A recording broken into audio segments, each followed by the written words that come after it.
काहींकि शैतान पालटिले देवराज पत्नी हंता स्वामी जेल जिबा परे पुलिस खोजुछि हत्यार कारण हत्यार प्रमाण मिल सारी भी मोटिव एबे भी अस्पष्ट रही हत्यार कारण मानसिक अवसाद लोकलज्जा ना संपत्ति विवाद विभिन्न दिग को नहीं तनाघना जारी रखी पुलिस हत्याकारी देथिबा बयान को सहजरे ग्रहण करि पारि ना पुलिस एजी ऑफिस अवसरप्राप्त accountant officer Devraj Shadangi mobile जांच करुछि पुलिस गत 30 वर्षर वैवाहिक संपर्क में कौन पाई रक्त छिटा लगाइले देवराज गत बुधवार भुवनेश्वर एयरफील्ड थाना कुहा गाँ स्वस्तिक नगर में घटिथिला एही विभत्स हत्याकांड पत्नी प्रियंवदा प्रथमे तंटी चिपी देइथिले परे परिबा कटा छुरी रे अति निर्मम भाव में पत्नी गला काटी देइथिले पत्नी को हत्या परे आत्मसमर्पण करथिले जल्लाद स्वामी देवराज एबे झारपड़ा जेल रे अछंती अभियुक्त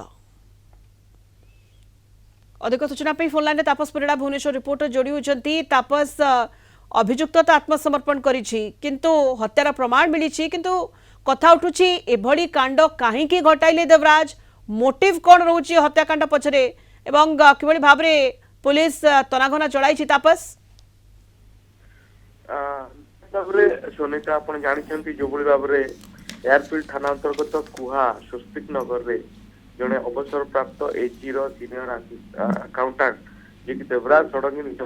को गला काटी जोबली भाव रे विभत्स हत्या घटना घटाइछंती ए घटना रे अभियुक्त को गिरफ्त करी वर्तमान जेल हाजत को पठा जायछि और से विचाराधीन कैद भाबे झारपड़ा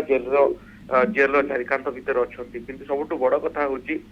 ए हत्यार समस्त प्रमाण पुलिस हाथ में लगी सारी हत्याकारी जे कि अभियुक्त स्वामी ताकू गिरफ्त कर पुलिस किंतु हत्यार प्रकृत कारण कौन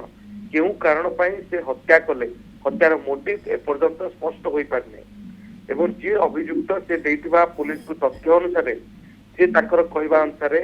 से ताकर मानसिक चापरे रोथिले एवं जेहेतु तांको दीर्घ 2-3 मास धरी रोग लगी रही से रोग को नहीं से अनेक समय घरे तांकर भीतर पाटितुंड होउतला एवं जेहेतु से रोग संपर्क काकू जणाइबाकू चाहू नथिले सेही दिन तांको पत्नी आउ अन्य जन को ए संपर्क रे जणाइबारु से उत्क्षिप्त होई एवं एक हत्याकांड घटाइतले किंतु पुलिस अभियुक्तर कथा को सेते सीरियस भाबे नहीं नाही कारण अभियुक्त देइतिबा बयान एवं पुलिस रो इन्वेस्टिगेशन प्रणाली कोट ना कोटी गोटे संदेह घर को नउची कारण अभियुक्त कहूची जे तार मानसिक से दुश्चिंतार थिले एवं सडन एभଳି एक घटना घटला से हत्याकांड घटाइले किंतु जे देखिबे इन्वेस्टिगेशन कहूची या भाबरे पुलिस तदंत